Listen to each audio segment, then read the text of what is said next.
ఒకప్పుడు doctor YS Rajasekhara Reddy గారికి ఆత్మ, ఇప్పుడు ఆయన కుమార్తె షర్మిలకు ఆత్మ బంధువునని చెప్పుకుంటున్నాను. కేవీపీ రామచంద్రరావు గారు ఒక సోషల్ మీడియా ఆ, కు ఇంటర్వ్యూ ఇచ్చారు. ఆ ఇంటర్వ్యూలో చాలా రకరకాల, అంటే ఆయన చాలా తక్కువ మాట్లాడతారు, చాలా ప్రిసైజ్ గా మాట్లాడతారు, వీలున్నంత నాన్ కాంట్రవర్షియల్ గా మాట్లాడతారు. అయినప్పటికీ ఆయన ప్రస్తావించిన అనేక అంశాలు సమకాలీనులుగా మనం తప్పకుండా మననం చేసుకోవాల్సి ఉంటుంది. ఆయన మాటలకు చాలా విలువ ఇస్తూనే వాటిపై వ్యాఖ్యానించాల్సిన అవసరం ఉందని భావిస్తూ నేను కూడా దాని మీద కొంత నా అభిప్రాయాలను వ్యక్తం చేయడానికి ప్రయత్నం చేస్తాను. ఇంటర్వ్యూ చేసిన వ్యక్తి ఆయనను రాజకీయ చాణక్యుడు తిమ్మరసు అంటూ పోలిస్తే ఆయన అటువంటి పోలికలు చేయవద్దు, నేను అంతటి గొప్పవాడిని కాదు, చాణక్యుడు తిమ్మరసు చాలా ఉన్నతులైన స్థాయిలో ఉన్నవారు, నేను అంతటి వాడిని కాదు అని చెప్పారు. కానీ ఇక్కడ ఒక అంశాన్ని ప్రస్తావించుకోవాలి. అంటే రాజకీయాల నుంచి దాదాపు వానప్రస్థం లాంటి పరిస్థితి కాకపోయినా వానప్రస్థం లాంటి, అంటే is neglected by political class కాబట్టి క్రమక్రమంగా ఆయన తెరమరుగైపోయారు కేవీపీ రామచంద్రరావు గారు. అలాగే చాణక్యుడు కూడా తెరమరుగైపోయాడు. అంటే చంద్రగుప్తుని దేశానికి రాజు చేసినప్పటికీ ఆయన తెర వెనుక పడిపోయాడు. ఆయన జైల్లో చచ్చిపోయాడని చెప్తారు. మరి చరిత్ర పుటల్లో ఆయన జైలులో మరణం సంభవించినట్లు, చాలా దురదృష్టకర పరిస్థితుల్లో మరణించి చెప్పినట్టు చెప్తారు. అలాగే తిమ్మరసు గురించి మనం సినిమా కూడా చూస్తాం కదా, కృష్ణదేవరాయలు స్వయంగా ఆయన కళ్ళు పెరికించేస్తాడు, పెరికించి జైలులో ఆయన మరణించేలా చేస్తాడు అనే అది కూడా తెలుసు.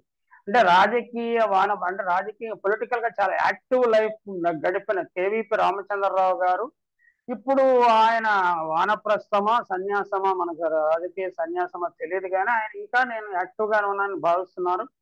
ప్రజలు మాత్రం ఆయనకి రాజకీయ పింఛన్ ఇచ్చేసినట్లుగా కనిపిస్తున్నది. అయినా తన రిలవెన్స్ ఇంకా ప్రూవ్ చేసుకోవడానికి ఆయన ప్రయత్నం చేస్తున్నారు. అందుకు ఈ వయసులో కూడా ఆయన పోరాట పటిమ తగ్గనందుకు, ఆయనలో ఇంకా ఉత్సాహం ఉరకలు వేస్తున్నందుకు ఆయన అభినందించాలి. రాజన్న రాజ్యం కోసము షర్మిల ప్రయత్నం చేస్తున్నారు కాబట్టి తాను కూడా చేయూత ఇవ్వాలన్న అభిప్రాయాన్ని ఆయన వ్యక్తం చేస్తున్నారు. అసలు రాజన్న రాజ్యం అంటే డిఫైన్ చేస్తారా ఎవరైనా? కేవీపీ కానీ షర్మిల కానీ డిఫైన్ చేస్తారా అన్న ప్రశ్న సమాధానం చెప్పాల్సి ఉంది. షర్మిలకు ఆయన హృదయపూర్వకంగా చాలా మనస్ఫూర్తిగా మద్దతు ఇవ్వవచ్చు. రాజకీయంగా పాత కాంగ్రెస్ బాధలందరినీ పునరైకీకరణకు ప్రయత్నించవచ్చు. ఆయనకు ఆ రకమైన అంగబలము అర్థబలం ఉన్నాయి, పొలిటికల్ కనెక్షన్స్ ఉన్నాయి. అలాగే జగన్మోహన్ రెడ్డిని రాజకీయంగా వీకెండ్ చేయాలనే బలమైన కోరిక వృద్ధ నాయకులందరికీ ఉన్నట్లే ఈయనకు కూడా చాలా బలంగా ఉన్నట్లుంది. అందువల్ల షర్మిలకు చేయూత ఇవ్వడానికి ప్రయత్నం చేస్తున్నారు. అధిష్టాన వర్గం కూడా ఏం చేస్తారో చూద్దాంలే అన్నట్టుగా వాళ్ళకు ఒక అవకాశం ఇచ్చినట్లుంది. అది ఏం చేస్తారో అనేది ప్రజలకు బాగా తెలుసు. అది షర్మిల తేనున్న, లేకపోతే కేవీపీ రామచంద్రరావు గారి సలహా సంప్రదింపులతో షర్మిల గారు తేనున్న రాజన్న రాజ్యము జగనన్న రాజ్యం కంటే భిన్నంగా ఉంటుందని మనం నమ్మబలకాలను చూస్తున్నారు. రాజన్న రాజ్యం చేసిన పనుల కంటే ఒక అడుగు ముందుకు వేసి ఇంకా, అంటే సోషల్ ఇంపాక్ట్ రాజశేఖర రెడ్డి గారి కంటే సోషల్ ఇంపాక్ట్ చాలా పెద్దగా ఎక్కువగా ఉండే విధంగా జగన్మోహన్ రెడ్డి చర్యలు తీసుకుంటున్నారు. అయితే జగన్మోహన్ రెడ్డి పరిపాలించే రాష్ట్రము చిన్న రాష్ట్రము, దానికి నిధుల కొరత ఉన్నది అనే అంశాన్ని మనము నేపథ్యంలో తీసుకుంటే ఆయన చేస్తున్న పనిని మనస్ఫూర్తిగా అభినందిస్తాము. కానీ రాజకీయ ప్రత్యర్థులు నక్కలు బొక్కలు వెతుకున్నట్లు రాజకీయ ప్రత్యర్థులు ఎప్పుడు తప్పులను వెతుకుతూనే ఉంటారు. అటువంటి ప్రయత్నమే షర్మిల చేస్తున్నారు. ఆ షర్మిలకు వెన్నుదన్నుగా ఇప్పుడు మనకి అధిష్టాన వర్గం ఉన్నది, కాంగ్రెస్ అధిష్టాన వర్గము, కేవీపీ రామచంద్రరావు గారు కూడా ఉన్నారు అనే విషయం మనకు స్పష్టమవుతుంది. వైఎస్ఆర్ కి లెగసీ షర్మిలకు ఉంది కాబట్టి ప్రజలు ఆకర్షితులవుతారన్న భావన కేవీపీలో ఉంది. కేవీపీ చాలా రాజకీయ విద్యుడు. ప్రస్తుత పరిస్థితుల్లో షర్మిల ఏమైనా కాంగ్రెస్ పార్టీకి మేలు చేస్తుందంటే కనీసం 20 సీట్లు గెలుస్తుంది, కనీసం 27 మంది వైసీపీ ఎమ్మెల్యేలు మాతో టచ్ లో ఉన్నారు, వారిలో కొందరు ఎమ్మెల్యేలు ఉన్నారు, కొందరు ఎంపీలు ఉన్నారు, కొందరు మంత్రులు ఉన్నారు అంటూ ఒక రాయి రాజకీయ సరస్సులో ఒక రాయి వేస్తే అలలు సృష్టించడానికి ప్రయత్నం చేస్తున్నారు. అంటే కాంగ్రెస్ పార్టీలో అంటే డిస్కార్డ్స్, వైసీపీ డిస్కార్డ్స్ ఎవరైతే వదిలేస్తారో వాళ్ళని చేర్చుకోవాలన్న ఆలోచనలో ఉన్నట్లుంది. అలాగే షర్మిల ప్రత్యేకత ఏమిటి, షర్మిల ద్వారా ఎందుకు ఆకర్షితులు అవుతారని ఇంటర్వ్యూయర్ అడిగితే డాక్టర్ రాజశేఖర్ రెడ్డి గారి మాదిరిగా ఆత్మీయతా భావాన్ని పంచే లక్షణం బాగా ఉన్నది ఆమెకి. వైఎస్ఆర్ ఖచ్చితంగా ఆత్మీయతా భావాన్ని పంచే లక్షణం ఉన్నది, కానీ షర్మిలకు ఉన్నదా, జగన్మోహన్ రెడ్డికి లేదా అంటే జగన్మోహన్ రెడ్డి యాక్సెసిబిలిటీ చాలా తక్కువ కాబట్టి ఆయనకు లేదన్న ఇంప్రెషన్ జనంలోకి నెట్టారు. ఇప్పుడు షర్మిలకు ఉన్నదన్న అభిప్రాయాన్ని కల్పిస్తున్నారు. కానీ తెలంగాణలో షర్మిల మద్దతుదారులను అడిగితే ఆమె ఎంత ఆత్మీయత ప్రదర్శిస్తారు, ఆమె కోసం తమ సమయాన్ని, కాలాన్ని, మళ్ళీ లేకపోతే ఆ డబ్బులను ఖర్చు పెట్టిన వారిని ఏ విధంగా ఆదుకున్నది, ఈ విషయాలు చెప్తారు. అప్పుడే మన షర్మిల బాధితుల సంఘం అని ఒకటి ఏర్పడి ఆంధ్రప్రదేశ్ లో పర్యటన చేస్తామని కూడా చెప్తున్నారు. 2014 ముందు షర్మిల పాదయాత్ర చేశారు. ఆ పాదయాత్ర ప్రారంభ కార్యక్రమానికి నేను కూడా హైదరాబాద్ నుంచి ఇడుపులపై ప్రత్యేకంగా తీసుకెళ్లారు. నేను వెళ్ళాను, అక్కడ మాట్లాడాను కూడా. కానీ ఆమె లెగసీ, ఆమె చేసిన ప్రయత్నము అప్పుడు ఫలించలేదు. నిజానికి ఫెల్ట్ షార్ట్. 67 సీట్లు మాత్రమే పరిమితం అయిపోయారు. షర్మిల పాదయాత్ర దాన్ని బట్టి సరిపోలేదు, దాని ఇంపాక్ట్ సరిపోలేదు. అంటే ఇప్పుడు కేవీపీ గారు ఏమంటారంటే అసలు ఆయన 16 నెలలు జైల్లో ఉన్న సమయంలో పార్టీని రక్షించింది షర్మిలే అన్న స్థాయిలో మాట్లాడుతున్నారు.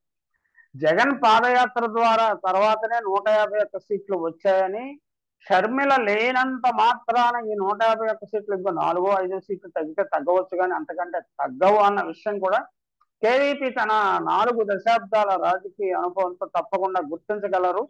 షర్మిల లేకపోతే, బై బై బాబు అని నినాదం ఇవ్వకపోతే నిజానికి ఎన్ని సీట్లు తగ్గేవి కేవీపీ గారు, ఆ విషయం మీకు అవగాహన ఉండే ఉంటుంది. రాట్నం మీద ఈగ రాట్నాన్ని తిప్పుతున్నట్లు భ్రమ చెందుతూ ఉంటుంది. అలాగే ఏమన్నా షర్మిల అలాగే రాట్నం మీద ఈగలాగా తిరుగుతూ నేనే రాట్నాన్ని తిప్పుతున్నదని భావిస్తున్నారా, లేకపోతే వైసీపీ 151 సీట్లతో విజయానికి తానే కారణమని భావిస్తున్నారా? ఆమెకు వాస్తవాలు చెప్పాల్సిన బాధ్యత మీలాంటి సీనియర్ల మీద ఉన్నది కదా. అలాగే మొదటిసారి మంచి పర్సెంటేజ్ ఆఫ్ ఓట్లు రావటంలో షర్మిల పాత్ర కొంత ఉండవచ్చు, ఖచ్చితంగా దానిని ఎవరు కాదనరు. కానీ 151 సీట్లు రావటంలో షర్మిల పాత్ర చాలా పరిమితం అన్న విషయాన్ని మనం గమనించాలి. ఇప్పుడు షర్మిల రంగప్రవేశం చేయటం వల్ల ఎవరి ఓటు చీలుతుంది, అది ప్రతిపక్షాలకు వచ్చే ఓటు చీలుతుందా, లేకపోతే జగన్మోహన్ రెడ్డికి వచ్చి ఓటు చీలుతుందా అన్న విషయం మీద స్పష్టత లేదు అని కేవీపీ గారు చాలా చిత్తశుద్ధితో అంగీకరించారు. అందుకు ఆయన అభినందించాలి. ఎందుకంటే ఆయన అనుభవజ్ఞులైన రాజకీయ నాయకుడు, ఖచ్చితంగా సింపుల్ స్టేట్మెంట్స్ చేయరు, ఆయన ఖచ్చితంగా ఆలోచించే మాట్లాడతారు. షర్మిల రెండు వైపులా పదును ఉన్న కత్తి లాంటిది, ఆమె ఎవరి ఓటు చీలుస్తారో చెప్పడం కష్టమైన ఆయన అంగీకరించారు. కానీ నేను ఇప్పుడు చెప్తున్నాను, 2024 ఎన్నికల తర్వాత షర్మిల రెండు వైపులా మొండి కత్తే అనే విషయం తెలిసిపోతుంది. ఆమె ప్రతిపక్షాల ఓట్లు చేల్చలేదు, అధికార పక్షం ఓట్లు చేల్చలేదు. ఏదో కొద్దిగా 1-2% ఓట్లు, ఇంత ముందు వచ్చిన ఓట్ల కంటే ఏమైనా కొద్దిగా 1-2% ఓట్లు పెంచుకుంటే పెంచుకోవచ్చు. ఎక్కడైనా నిజానికి పాజిటివ్ ఓటును చేర్చడం చాలా కష్టమని కేవీపీ గారే తెలుసు. Negative vote, anti incumbency vote చీల్చడము తేలిక. జగన్మోహన్ రెడ్డికి వ్యతిరేకంగా కొన్ని సెక్షన్స్ ఉన్నాయన్న విషయం కేవీపీ గారు తెలుసు. ఆ సెక్షన్స్ లో కేవీపీ గారు ఉన్నారు. కేవీపీ చుట్టూ రాజకీయ ప్రయోజనాల కోసం రాజశేఖర రెడ్డి హయాంలో తిరిగిన వారందరూ ఆల్మోస్ట్ జగన్మోహన్ రెడ్డికి వ్యతిరేకంగా ఉండవచ్చు. ఎందుకంటే ఈ నాట్ ఎంటర్టైనింగ్ దెమ్. అది చాలా తీవ్రమైన వీళ్ళు రాజకీయ మాఫియాలు అనొద్దులండి. సీనియర్ రాజకీయ నాయకులైన గౌరవప్రదమైన ముద్రత్వం, వీళ్ళ వెనకే ఎడ్యుకేషన్ మాఫియా, మెడికల్ మాఫియా, కాంట్రాక్టర్ల మాఫియా, ఇలాంటి మాఫియాలను, ఈ మాఫియాలను ఎంటర్టైన్ చేయట్లేదు. లేకపోతే వీళ్ళ అవసరం లేకుండా పోయింది. సీనియర్లు అంటే అధికారంలో ఉన్నవారికి కాంట్రాక్టర్లకు మధ్య ఒక బఫర్ లాగా, బ్రోకర్ లాగా వ్యవహరించే వ్యవస్థను తొలగించడం వల్ల జగన్మోహన్ రెడ్డి వీళ్ళందరి నోట్లో మట్టి కొట్టారు. నోట్లో మట్టి కొట్టడం అనేది చాలా చాలా రాజకీయ ఏమందాము, రాజకీయాల్లో చురుగ్గా చాలా కాలం ఉండి పనులు చేసి పెట్టి, సెక్రటేరియట్ లో పనులు చేసి పెట్టి రకరకాల ప్రయోజనాలు పొందే వారికి జగన్మోహన్ రెడ్డి పరిపాలన చాలా ఇబ్బందిగా ఉంది. చంద్రబాబుకు ఓటు బ్యాంకు లేదన్న వాస్తవాన్ని ఆయన కేవీపీ గారు బాగా గుర్తించారు. అందుకు ఆయన అభినందించాలి. జగన్ ఓడించాలనే సెక్షన్ బలంగా ఉందన్న వాస్తవాన్ని కూడా గుర్తించారు. ఆయన పాపులారిటీని భరించలేక ముసలిగుంట నక్కలు, విద్య వైద్య మాఫియా నాయకులు, కుల సంఘాల నాయకులు, కరడుగట్టిన కుల టెర్రరిస్టులు ప్రయత్నిస్తున్నారని మనకు తెలుసు. వీళ్ళ కార్యకలాపాల గురించి ప్రజలు బాగా గుర్తించారు. జగన్మోహన్ రెడ్డి బాగా గుర్తించారు. 2024 ఎన్నికల్లో వీరిని చావు దెబ్బ కొట్టి పాతాళంలోకి పాతేసి మళ్ళీ తలెత్తకుండా చేసే ప్రయత్నాలు జరుగుతున్నాయి. TDP, Janasena, YCP spill over batch కోసము కాంగ్రెస్ పార్టీ షర్మిల నాయకత్వంలో గోతిగాడి నక్కలాగా ఎదురు చూస్తున్నది. ఆమెకు ఆత్మబంధువులా ఉంటున్న కేవీపీ గారి పాత్ర ఏమిటో క్రమక్రమంగా తెలుస్తుంది. కానీ నక్కలు ఎప్పుడూ రాజ్యాలను జయించలేవు, సింహాలు మాత్రమే రాజ్యాలను జయించగలవు. ఈ వాస్తవాన్ని గుర్తించటం